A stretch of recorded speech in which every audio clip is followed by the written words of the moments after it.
Hey guys, Mike from Urban Automotive, Oakville, Ontario, Canada. Here today we have a little story for you on a classic Audi. We love them. We love these diesels. They just keep coming to us, and the man just keeps fixing them one way or another. So this one has a story. It's a good one. So without further ado, let's introduce you to our man, Drew. Hi guys. So what we got here is a Volkswagen Audi product, 2013 Audi Q7 diesel, 3-liter diesel. Now these come in Volkswagen products, Touaregs and that, Audis, possibly some Porsches. Anyways, this thing came into us originally as a no start. Had a couple codes in it. One was a cylinder 4 balance contribution code, as well as a high pressure line pressure low. Now this thing has 2 fuel pumps to it, one in the tank, which brings the fuel up to the high pressure pump.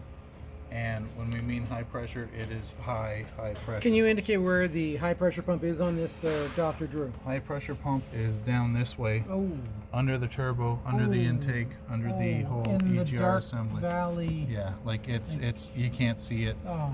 You got to take a whole bunch of stuff out. Just taking the turbo out, once it's run, the bolts don't come out quite easily. But so that's one in its own. This vehicle's just broken in though with 300,000 K. Yes, 300,000 just broken in. Now the way we came to that conclusion, cranking over, looking at the data on the scanner, the high pressure fuel pressure was not going over minimum. It was not going up, regardless of what we do. Shut off the return to it, nothing.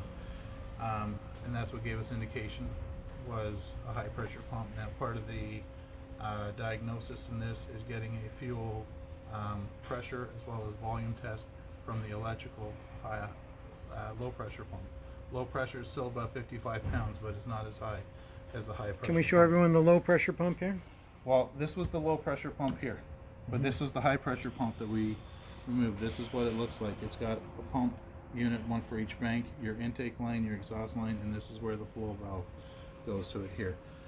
This is tied into the timing chains at the rear of the engine. It is imperative to set this up correctly. That slack does not come out of this chain, because it can turn. What happens?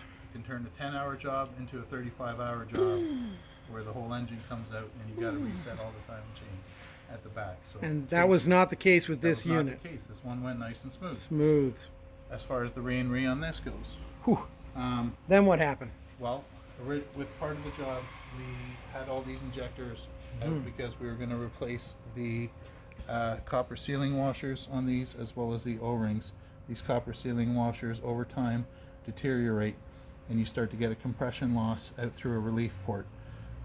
This is a new compression washer here. The ones that are deteriorated are next to nothing left. It's almost like sucking on a lifesaver, and you get a little bit of a ring left, and there's just nothing there to hold the compression in. After that, after cleaning them all and getting this thing starting, it'd be running rough. It turned from a cylinder 4 balance contribution code into a cylinder 4 misfire. Oh, this sounds like a nightmare. Frustrating. Oh. But then it started running worse and worse and worse the longer it ran, to the point where it just died, and it would not crank, it would not refire.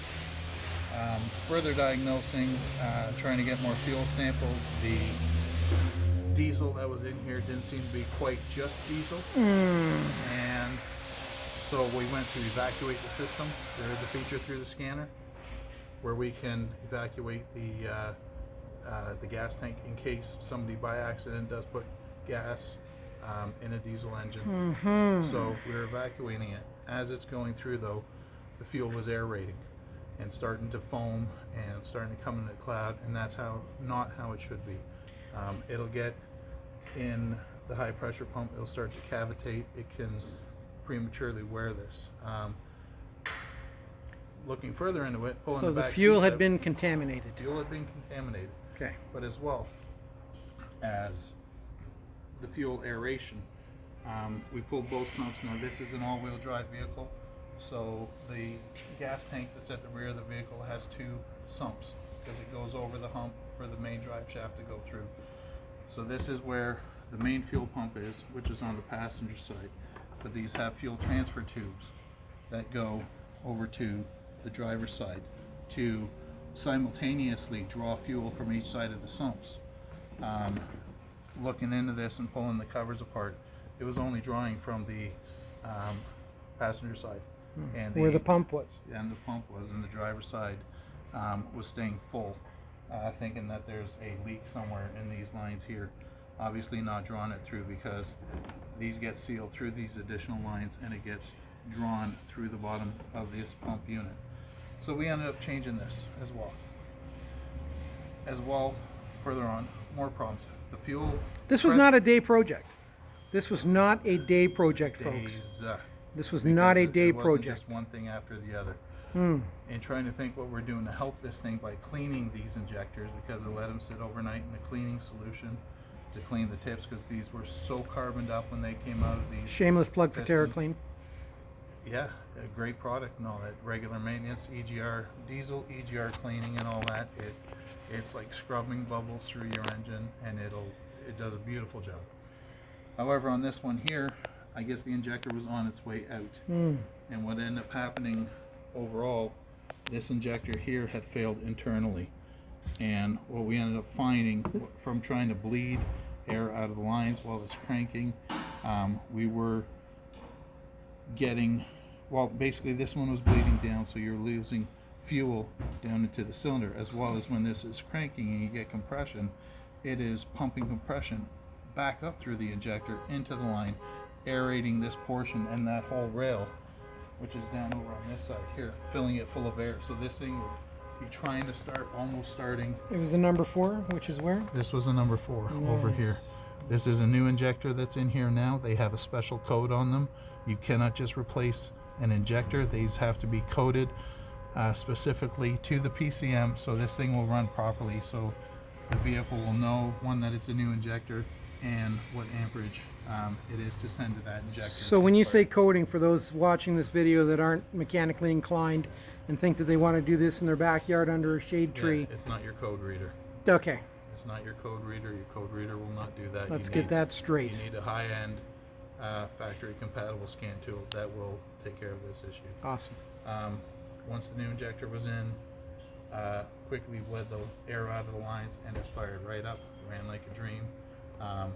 However, with all of this going on, you need to take it for a good road test after, because the exhaust manifolds get filled with fuel and the contaminants and all that. Down into the exhaust, the DPF, all that full, and it's just a huge plume of white smoke. People will be honking at you, telling you your car's on fire. It was quite the experience. Should be noted that you also changed the fuel filters Absolutely. on the vehicle. Once we put in fresh fuel into this with the in-tank pump, we purged all the fuel up to that till we saw clean diesel coming in. Hooked it up to the fuel filter, took it off at the injector pump side again, just to get all fresh, clean diesel running through there before we try to start it up. Awesome. And this thing runs like a top. Can we hear it? Absolutely. Proof is in the pudding.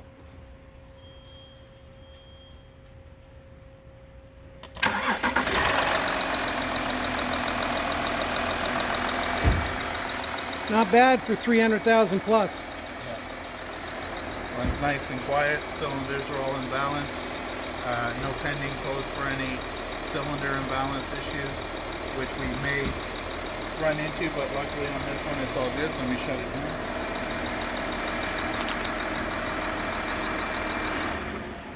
So all in all, a great investigative It took job, a lot because all based on contaminated fuel. Well, partially yes. This was multiple issues that just all came to a head. Now normally you can just have one issue, because normally if you got a high pressure pump issue, you'll have a high pressure pump issue. If you have a low pressure pump issue, you'll have a low pressure pump issue. If you got an injector issue, you'll have an injector issue. These were all things that were kind of like borderline, all causing big issues. You fix one, the next issue lines up. You fix up the next one, and then the next one in line comes to the head. And yeah, but we got it all taken care of.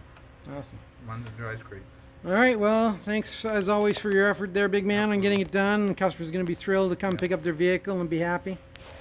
So there you have it, folks. If you or anyone you know has got a 3-liter diesel Volkswagen Auto Group engine, as we like to call them, Porsche, Audi, VW, and they're having issues, Don't call us.